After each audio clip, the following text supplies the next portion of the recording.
Hello my dear students, welcome to AMS chemistry. तो आज की इस वीडियो में हम देखने वाले हैं ओजोनोलेसिस। अब देखो, ये जो पॉइंट है ये बहुत ही इम्पोर्टेंट हो जाता है अगर आप किसी भी एग्ज़ाम का प्रिपरेशन कर रहे हो। आप ग्रेजुएशन लेवल में हो, पोस्ट ग्रेजुएशन लेवल में हो, या फिर आप सीएसआर नेट एग्ज़ाम दे रहे हो, आईआईटी एग्ज़ाम देने वाले हो, या फिर गेट एग्ज़ाम का प्रिपरेशन करने वाले हो, तो यहाँ पे ये ओजोनलेसिस जो है बहुत ही ज़्यादा इम्पोर्टेंट होता है। अगर हम रिएजेंट की बात करें तो देखो, ये जो ओजोन रिएजेंट है जिससे हम क्या करवाते हैं, अल्कीन या फिर अल्काइन का ओजोनलेसिस करते हैं, ये बहुत ही इम्पॉर्टेंट होता है। अगर आप एग्ज़ाम पेपर क्वेश्चन पेपर की बात करेंगे तो वहाँ पे आपको कोई ना कोई क्वेश्चन इससे रिलेटेड मिल ही जाएगा। तो चलो अभी हम इसे डिटेल में देखते हैं और सबसे पहले समझ लेते हैं कि ये जो ओजोन रिएजेंट है ये होता क्या है, किस तरह से इसका प्रिपरेशन किया जाता है और किस तरह से ये ओजोनलेसिस करेगा। तो देखो, ओजोन है क्या, ओजोन है O3। अब O3 कैसे बनता है, O3 जो है वो बनेगा ऑक्सीजन से। ठीक है, जैसे कि आपको पता है ओजोन जो है वो एटमॉस्फेयर के स्ट्रेटोस्फियर लेयर में पाया जाता है और वो हमें यूवी लाइट रेडिएशन से बचाता है। ठीक है, तो अगर हम नेचर की बात करें तो वहाँ पे जो ओजोन बनता है, एटमॉस्फेयर में जो ओजोन बनता है वो बनता है थंडरस्टॉर्म बाय लाइटनिंग। ओके, और अगर आपको किसी लेबोरेटरी में उसका यूज़ करना है, फॉर एग्जांपल आपको ओजोनलेसिस के लिए इसका यूज़ करना है, तो आपको क्या करना पड़ेगा, आपको देखो ये जो ऑक्सीजन है इसे पास करना पड़ेगा इलेक्ट्रिक डिस्चार्ज अपैरेटस से, जिसे कहा जाता है ओजोनेटर, और उससे बनेगा ओजोन। तो किसी भी गैस सिलेंडर की फॉर्म में ये ओजोन आपको नहीं मिलेगा, आपको लेबोरेटरी में इस मेथड से उसे बनाना पड़ेगा। उसके बाद बनाने के बाद जो भी आपका रिएक्शन मिक्सचर होगा उसमें आप इसे बबल करोगे, उसके बाद आपकी ओजोनलेसिस रिएक्शन हो जाएगी। ठीक है, तो अगर हम ओजोन के स्ट्रक्चर की बात करें तो देखो ओजोन का स्ट्रक्चर कैसे होता है। ओजोन का स्ट्रक्चर जो है ये बेंट होता है और सिमेट्रिकल होता है। आप इसका रेजोनेटिंग फॉर्म भी लिख सकते हो, ये यहाँ पे आएगा और ये इस तरह से फिर से O माइनस हो जाएगा। ठीक है, तो ये हो गया इसका रेजोनेटिंग स्ट्रक्चर।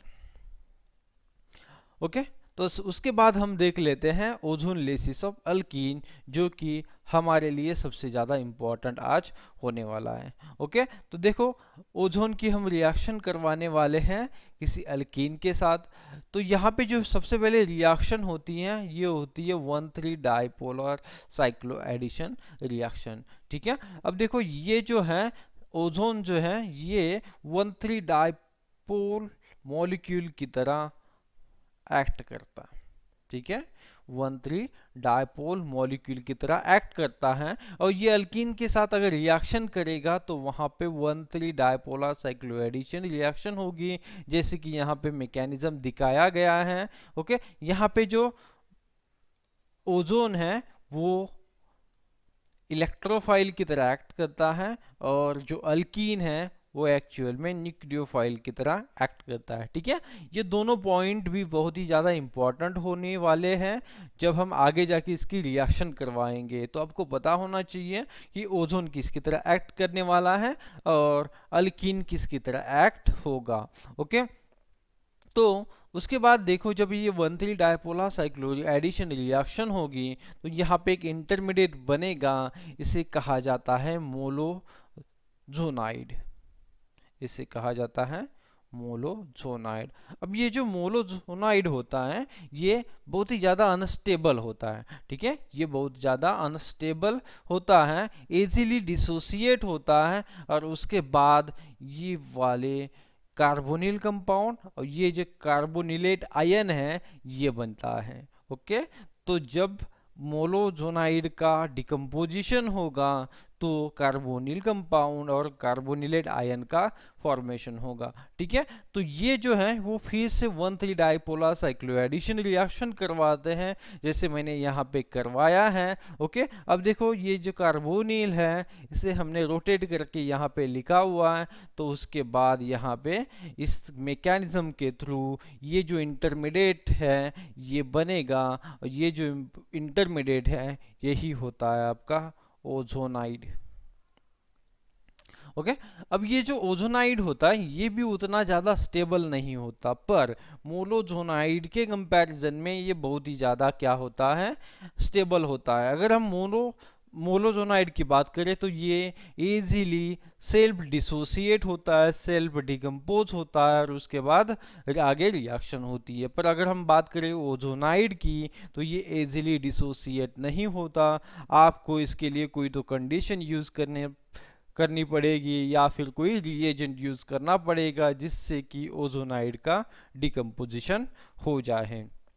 जैसे कि देखो आगे जाके हम वही करने वाले हैं, जो भी ओजोनाइड बना हुआ है उसको हम डिकम्पोज करेंगे, उसे ब्रेक करेंगे या फिर उसका क्लीवेज करेंगे, और उसके बाद इस रिएक्शन का प्रोडक्ट बनने वाला है। ओके, तो देखो after the ozonide is form it is hydrolyse. ठीक है, तो इसका हम हाइड्रोलाइसिस करेंगे, उसे ही बोला जाएगा वर्कअप करेंगे। ठीक है, so there are two types of workup या फिर आप क्लीवेज बोल सकते हो। Okay, first one is oxidative workup and second one is reductive workup.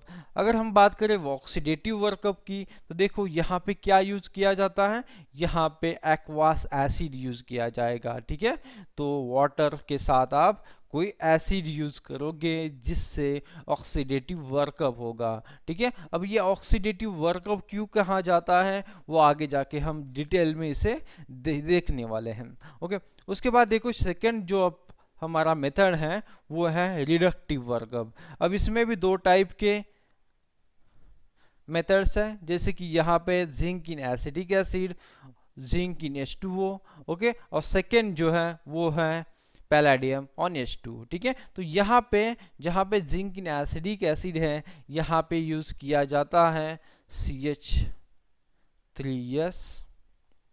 उसी के साथ यहाँ पे सेकेंड मेथड में यहाँ पे यूज किए जाते हैं रिड्यूसिंग एजेंट, जैसे कि हाइड्राइड रिड्यूसिंग एजेंट है, फॉर एग्जांपल NaBH4।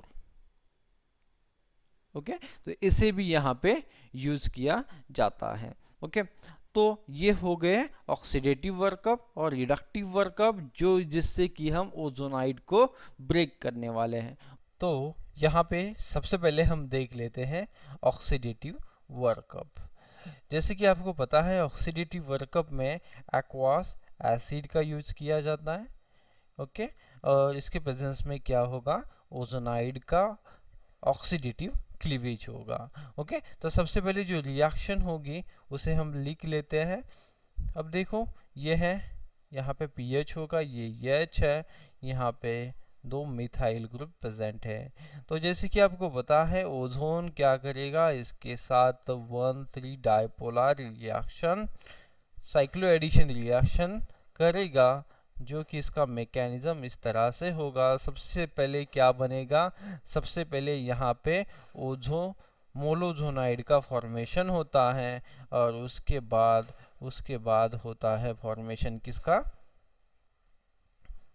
ओजोनाइड का। ठीक है, तो ये जो प्रोडक्ट है इसे हम एक बार लिख देते हैं। मैकेनिज्म कैसे होता है वो मैंने इसके पहले वाले पार्ट में भी बताया है। तो यहाँ पे होगा पीएच और यहाँ पे होगा हाइड्रोजन। अब देखो ये क्या है, ये है मोलोजोनाइड। जैसे कि आपको पता है मोलोजोनाइड जो है वो क्या करता है, सेल्फ डिसोसिएट होगा, डिकम्पोज होगा, और उससे क्या बनेगा, उससे बनेगा ओजोनाइड। यहाँ पे एक CH3 है, ये भी CH3, PH PH H। Okay, अब ये है ओजोनाइड।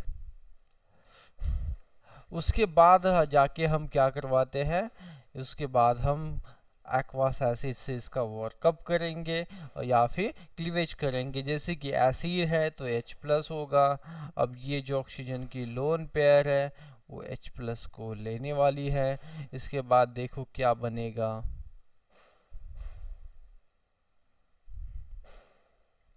यहाँ पे CH3 और ये भी CH3।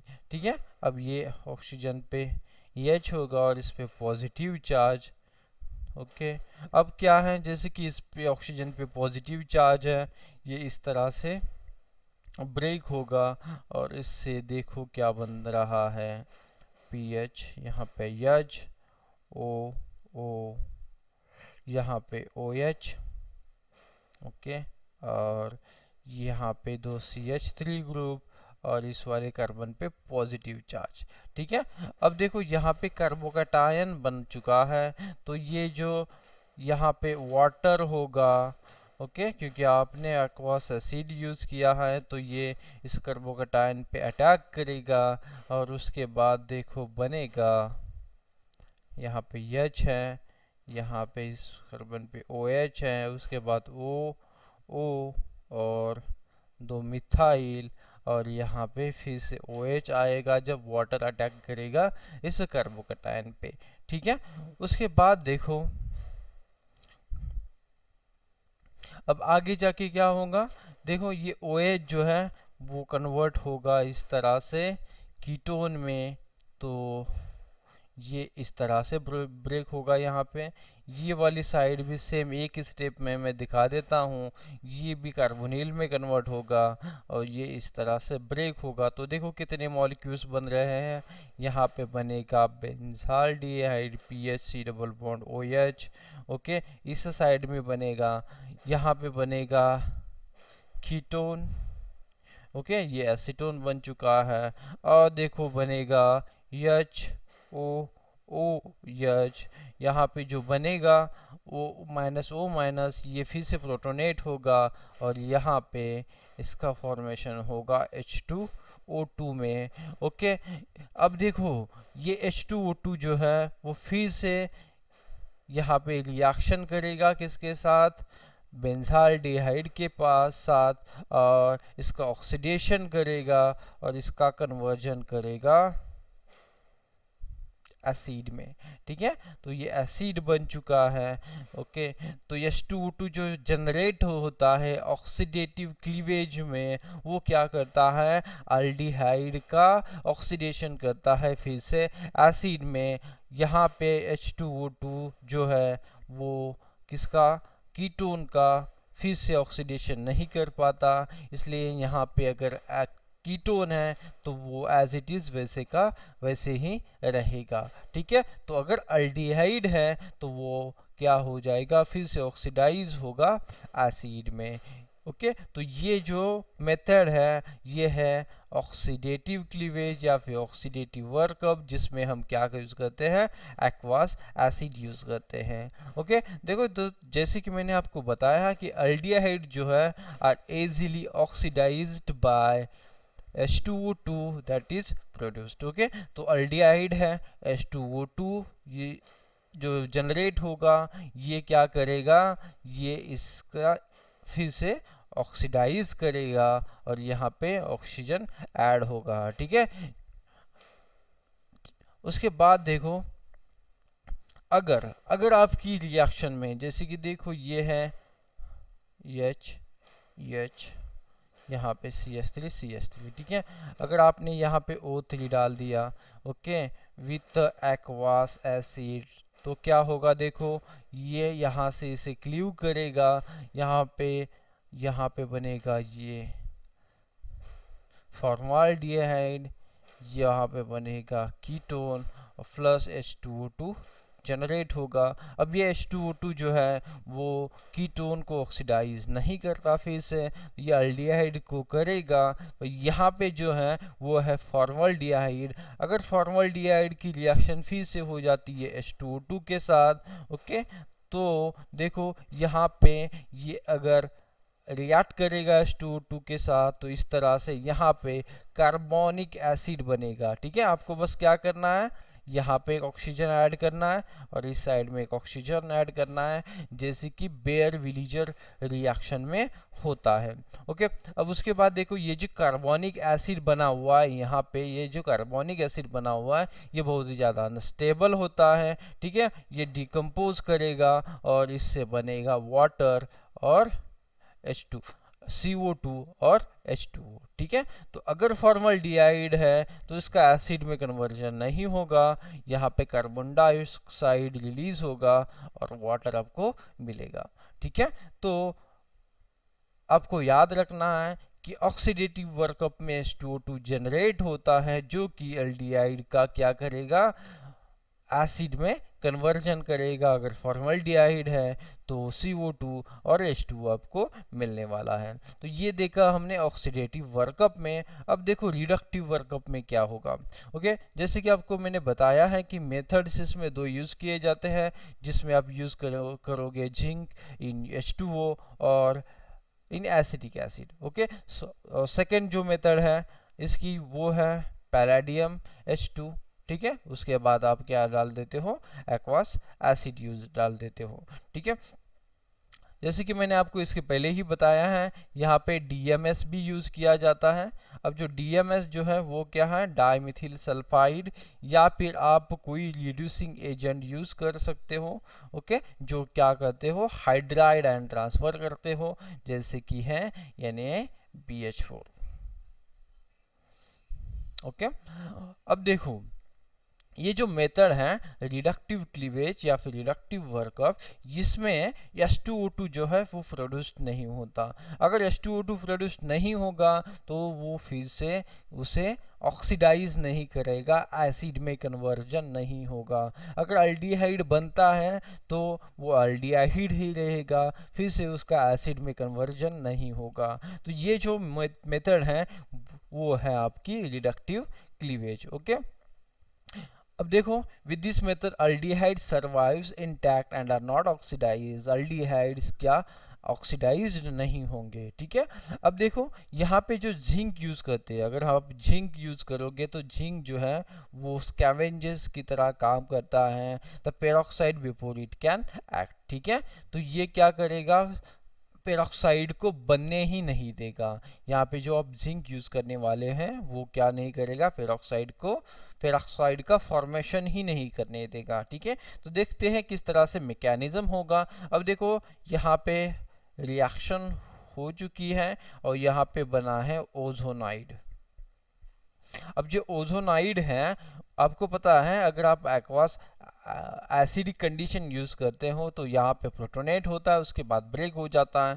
पर अगर आप यूज़ करोगे जिंक तो देखो ये जो ऑक्सीजन ऑक्सीजन बॉन्ड है यहाँ पे, ये यहाँ से ब्रेक होगा और बन जाएगा OH OH। ओके, उसके बाद आप क्या करोगे, इसको ब्रेक करोगे, ये यहाँ पे आएगा, उसके बाद ये यहाँ पे आएगा और ये इस तरह से ब्रेक होगा। तो देखो यहाँ पे दो कीटोन बन चुके हैं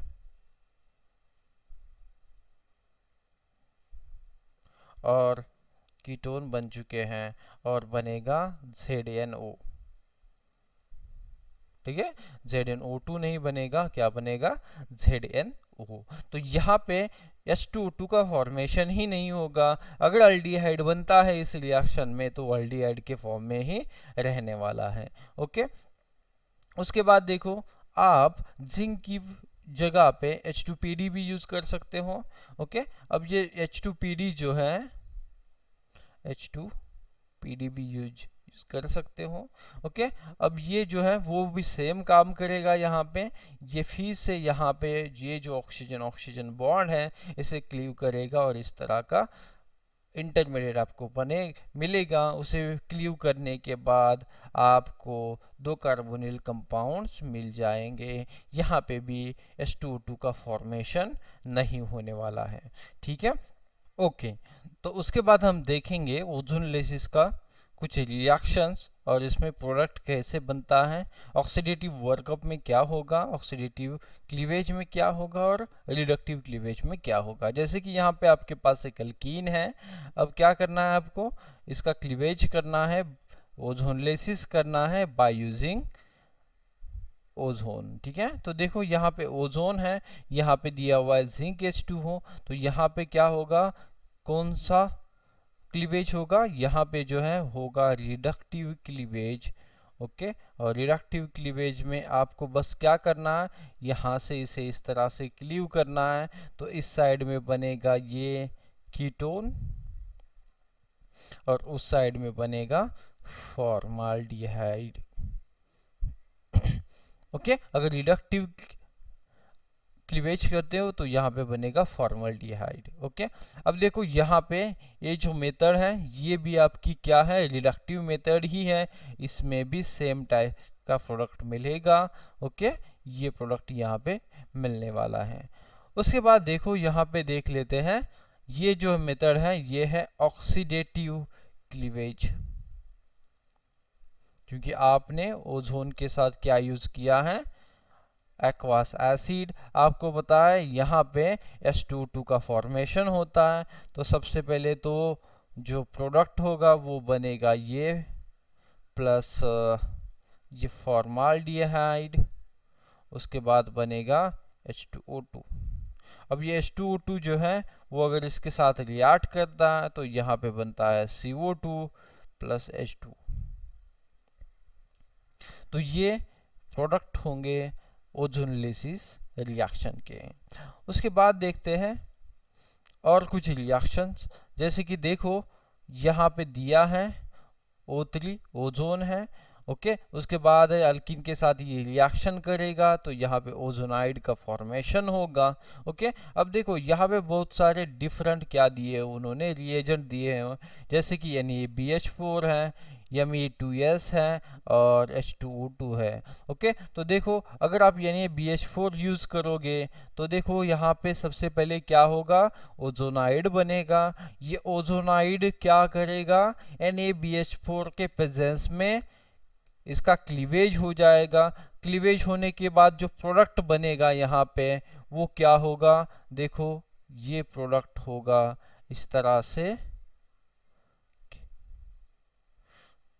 अल्डिहाइड बनेंगे दो। ठीक है, अगर आप इसे क्लीवेज करोगे तो यहाँ पे दो अल्डिहाइड बनने वाले हैं। ओके, तो NaBH4 फिर से इस अल्डिहाइड को क्या करेगा, रिड्यूस करेगा अल्कोहल में। ठीक है, तो यहाँ पे जो हो रहा है रिडक्टिव क्लीवेज हो रहा है। सेम केस कहाँ पे होगी, इस वाले केस में जहाँ पे DMS यूज किया है। ठीक है, अब देखो ये DMS क्या करेगा, बस ओजोनाइड का क्लीवेज करेगा और इस टाइप का प्रोडक्ट बनेगा। ठीक है, ओके, तो देखो अगर आप DMS का मैकेनिज्म यहाँ पे दिखाना चाहते हो तो देखो कैसे होगा। ओके, सबसे पहले तो हम इसका ओजोनाइड बना देते हैं, ये O इस तरह से। ठीक है, उसके बाद इसकी रिएक्शन करनी है इसके साथ, तो ये क्या करेगा, ये अटैक करेगा इस वाले पे, ये यहाँ पे जाएगा, ये फिर से यहाँ पे आएगा और ये इस तरह से ब्रेक हो जाएगा। ओके, तो यहाँ पे क्या बनता है, यहाँ पे दो, इस यहाँ पे दो देखो इस तरह से ये बनेगा CHO, अल्डिहाइड बनेंगे और प्लस बनेगा yes double bond O CH3। Okay, अब ये जो अल्डिहाइड है फिर से एसिड में कन्वर्ट नहीं होगा, इसीलिए हम इसे क्या करने वाले हैं, रिडक्टिव क्लीवेज।